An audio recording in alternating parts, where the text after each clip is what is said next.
తాకట్లో ఉన్న మీ బంగారాన్ని విడిపించి ఆ రోజు ఆన్లైన్ రేటుకి కొంటాం. Sharma gold company.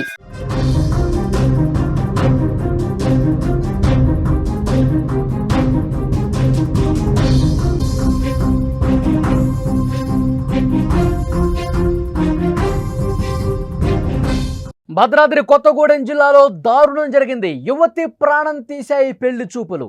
గుడికి వెళదామని నమ్మించి ఓయో రూమ్కి తీసుకెళ్లాడు. శారీరకంగా లోబరుచుకున్నాడు కాబోయే భర్త.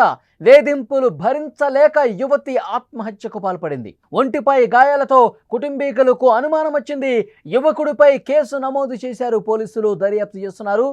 అసలు రోజు రోజుకి అఘాయిత్యాలు, నేరాలు అనేవి చాలా భయపెడుతున్నాయి. ఎక్కడ చూసినా ఇలాంటివే కనిపిస్తున్నాయి. పెళ్లి పేరుతో జరుగుతున్న వేధింపులు, ఆ తర్వాత చోటు చేసుకుంటున్న విషాదాలు చూస్తుంటే నిజంగా ఈ సమాజంలో ఇలాంటి దరిద్రులు ఇంకా ఉన్నారా అనిపిస్తుంది.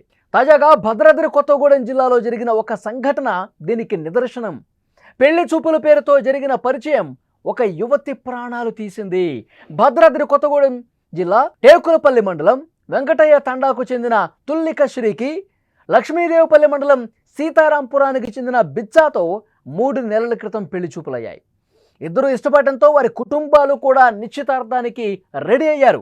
నిశ్చితార్థానికి ముందే అంతా విషాదంగా మారింది. గుడికి వెళదామని బిచ్చా కోరడంతో తుల్లిక శ్రీ కుటుంబ సభ్యులు ఏమాత్రం ఆలోచించకుండా అంగీకరించారు. కాబోయే అల్లుడే కదా, ఎలాగో పెళ్ళవుతుంది కదా, ఆ నమ్మకంతో కాబోయే అల్లుడని చెప్పి పంపిస్తే వాళ్ళ నమ్మకాన్ని వమ్ము చేశాడు. ఆ యువతి జీవితాన్ని నాశనం చేశాడు. తుల్లికను గుడికి తీసుకెళ్తానని చెప్పి భద్రాచలం తీసుకెళ్లాడు బిచ్చా. ఆమెను ఒక ఓయో రూమ్కి తీసుకెళ్లాడు.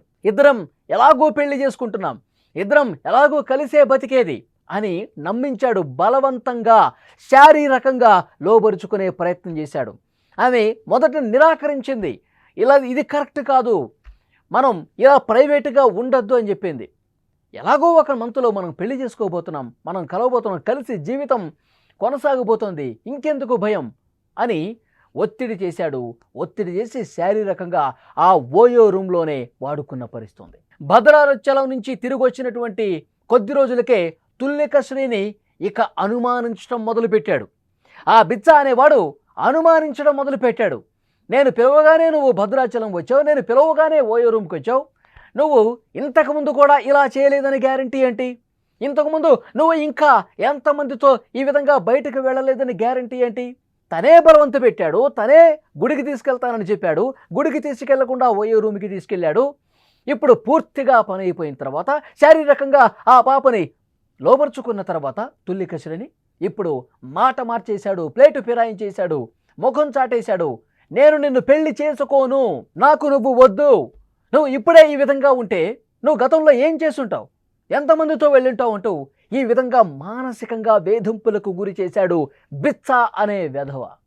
భద్రాచలం గుడికి వెళ్ళొచ్చాక అతని ప్రవర్తనలో పూర్తిగా మార్పు వచ్చేసింది. తుల్లిక శ్రీని ప్రతిరోజు కూడా ఫోన్ చేసి ఇదే విధంగా వేధింపులకు గురి చేశాడు, మానసిక క్షోభకు గురి చేసేవాడు. నువ్వు నాకు వద్దు, నేను నిన్ను పెళ్లి చేసుకోనంటూ ఈ విధంగా మాట్లాడటం మొదలుపెట్టాడు. తుల్లిక శ్రీ భరించలేకపోయింది. తుల్లిక శ్రీ ఈ మానసిక వేదనను తట్టుకోలేకపోయింది. తీవ్ర మనస్తాపానికి గురైంది. ఈ నెల 13న పురుగుల మందు తాగి ఆత్మహత్యకు ప్రయత్నించింది. వెంటనే ఆమెను ఆసుపత్రికి తరలించిన ఫలితం లేదు. 5 రోజుల పాటు మృత్యువుతో పోరాడి చివరికి మంగళవారం రోజున తుది శ్వాస విడిచింది. ఈ లోకాలను వదిలేసి వెళ్ళిపోయింది. తుల్లిక శ్రీ మృతదేహాన్ని పరిశీలించిన తర్వాత ఆమె కుటుంబ సభ్యులు ఒక్కసారిగా షాక్ అయిపోయారు. శరీరమంతా పంటితో కొరికినటువంటి ఘాట్లు, గోళ్లతో రక్కినటువంటి గుర్తులు కనిపించాయి. అంటే అక్కడ ఆ బిచ్చా అనే వెధవ ఆ ఓయో రూమ్లోకి తీసుకెళ్లి ఎంత దారుణంగా మానవ మృగంలాగా ప్రవర్తించి ఆమెని శారీరకంగా వాడుకున్న పరిస్థితుంది. ఈ గాయాలని చూసిన తర్వాత వాళ్ళకి అప్పుడు అర్థమైంది మొత్తం కూడా. అంటే ఈమె ఎందుకు ఆత్మహత్యకు పాల్పడింది, ఎందుకు పురుగుల మందు తాగి జీవితాన్ని వదిలేసుకోవాలని ఎందుకు వచ్చిందంటే తను పూర్తిగా శరీరాన్ని కాబోయే భర్త కదా అని చెప్పి అతను బలవంత పెడితేనే అర్పించుకున్న తుల్లిక శ్రీ ఇక ముఖం చాటేయడంతో నా జీవితం మొత్తం నాశనం అయిపోయింది, బిచ్చా అనేవాడు నా జీవితాన్ని పూర్తిగా లేకుండా చేశాడని భావించి మనస్తాపానికి గురై ఇక అదే ఆలోచనలో ఉండి నిద్రలేని రాత్రులు గడిపి ఇక నా జీవితం అయిపోయిందంటూ ఆమె ఆత్మహత్యాయత్నం చేసింది.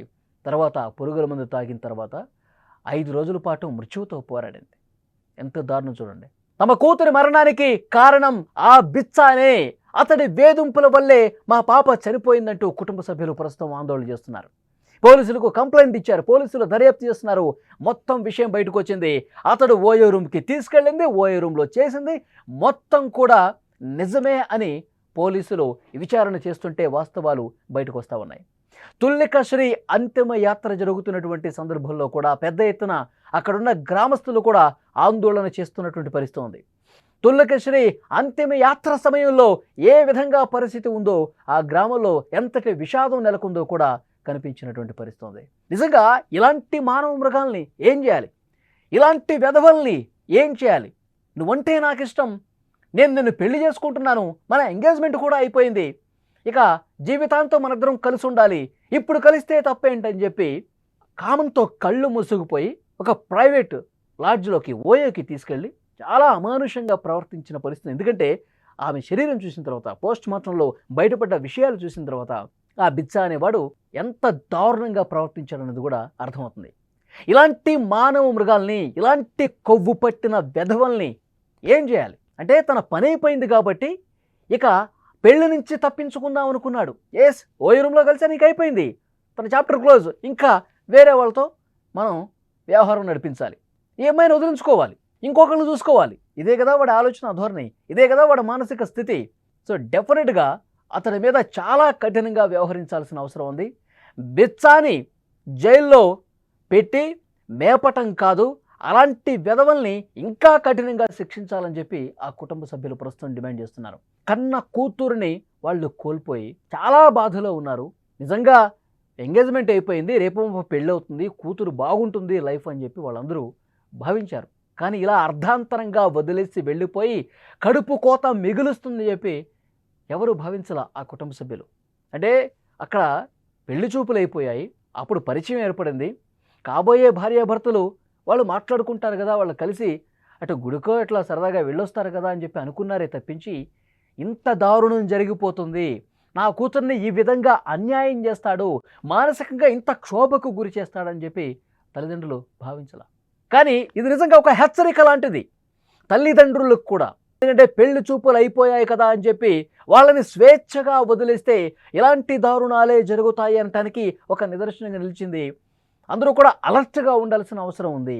ఇలాంటి ఘటనలే అట్లా ఇప్పుడు ప్రస్తుతం ఉన్నటువంటి కొంతమంది మానసిక పరిస్థితి, వాళ్ళు ఏ విధంగా ఆలోచిస్తున్నారు, వాళ్ళ చేష్టలు ఏ విధంగా ఉన్నాయి, వాళ్ళ ప్రవర్తనలు ఏ విధంగా ఉంటున్నది ఇలాంటి ఘటనలే నిదర్శనంగా కనిపిస్తాయి. సో డెఫినెట్గా ఆ మానవ మృగాన్ని, ఆ బిచ్చా అనే వాడిని చాలా కఠినంగా శిక్షించాలనుకుంటున్నారు పోలీసులు. దర్యాప్తులో వాస్తవాలన్నీ కూడా ఒక్కొక్కటిగా వెలుగులోకి వస్తున్నాయి. ఈ వీడియో చూస్తున్న వాళ్ళు స్పందించండి. ఆ బిచ్చా అనేవాడు వాడి పట్ల వాడిని నమ్మింది, తుల్లిక శ్రీ వాడిని నమ్మింది కాబట్టే ఓయోకి తీసుకెళ్ళావు, ఓయోకి వెళ్దామంటే కూడా వెంట నడిచింది. కానీ ఆ నమ్మకాన్ని వాడు వమ్ము చేశాడు కదా. ఇలాంటి వాళ్ళను ఉద్దేశించి మీరు ఏం చెప్తారు? ఇలాంటి వాడికి ఎలాంటి శిక్ష వేస్తే కరెక్టు? నమ్మక ద్రోహం చేశాడు కదా ఆ కుటుంబానికి కూడా, ఏం చెప్తారు? తప్పకుండా కామెంట్ రూపంలో తెలియజేయండి.